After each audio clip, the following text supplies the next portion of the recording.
kababayan, nagbabalik po ang Panahon TV. Sa oras na ito, i-check natin ang status ng mga pangunahing dam sa Luzon, particular na ang Magat, Pantabangan at Angat Dams. Unahin po natin itong Angat Dam. Matatagpuan sa Norzagaray, Bulacan. Dito nanggagaling ang supply ng tubig para sa irigasyon, pati na ang domestic consumption ng ating mga kababayan dito sa Metro Manila at mga karatig bayan. Base sa pag-asa, ang ating current water level ay nasa 205.84 meters kumpara no isang araw with 205.99 meters. So nabawasan po yan. Punta naman tayo sa Magat Dam na matatagpuan sa Isabela. Dito nanggagaling ang tubig pang irigasyon sa mga sakahan sa Hilagan, Luzon. Ayon sa data, ang ating current water level ay nasa 182.17 meters. Nabawasan lamang po yan ng 0.02 meter. Samantala sa Nueva Ecija naman, matatagpuan ang Pantabangan Dam kung saan nagmumula ang patubig para sa mga sakahan sa gitnang Luzon. Ayon sa ahensya, ang ating current water level ay nasa 194.79 meters at within 24 hours, nabawasan din po yan ng 0.21 meter kumpara ng isang araw with 195 meters. So far, maayos naman po ang estado ng water levels sa mga pangunahing dams base sa datos ng Pag-asa Hydromet Division. Samantala, i-check naman po natin ang pagtaya ng panahon sa mga pangunahing lungsod ng bansa. Simulan po natin dito sa May Luzon.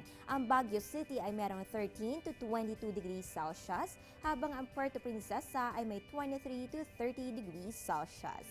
Dito naman po sa May Visayas, ang Iloilo at Bacolod ay parehong may 24 to 31 degrees Celsius, habang mababa na ang 23 to 30 degrees Celsius sa May Tacloban. At finally, dito sa May Mindanao, inaasahan po ang temperatura sa pagitan ng 20 to 31 degrees Celsius sa May Cagayan de Oro, habang mataas na ang 23 to 34 degrees Celsius sa May Zamboanga. Samantala, public service announcement naman tayo mga kababayan sa larangan ng kalusugan. Ngayong umaga, pag-uusapan po natin itong Middle East Respiratory Syndrome o MERS-CoV. Ito po ay nagdudulot ng sakit sa respiratory system ng tao at nagsasanhi ng SARS-like symptoms na maaari magdulot ng kamatayan. Una itong nai-report sa Saudi Arabia noong taong 2012. Ilan sa mga sintomas ng sakit na ito ay ang lagnat, hirap sa paghinga, ubo, diarrhea at kidney failure. Kailangan kumonsulta sa doktor upang makumpirma kung ang isang tao ay MERS-CoV positive sa pamamagitan ng mga laboratory tests. Upang ito'y maagapan, ugaliing maghugas ng kamay with soap and water. At kung babahin o uubo, maaari sanang takpan ang inyong bibig. Iwasan rin na pagkain ng undercooked o unwashed foods at panatilihing malinis ang inyong kapaligiran.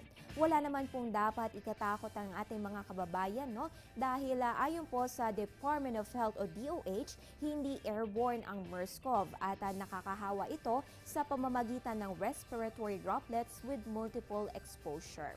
Makikita rin po ang infographics na ito sa Panahon TV Facebook page, so please like and share to your family and friends. Know more about the weather sa aming pagbabalik.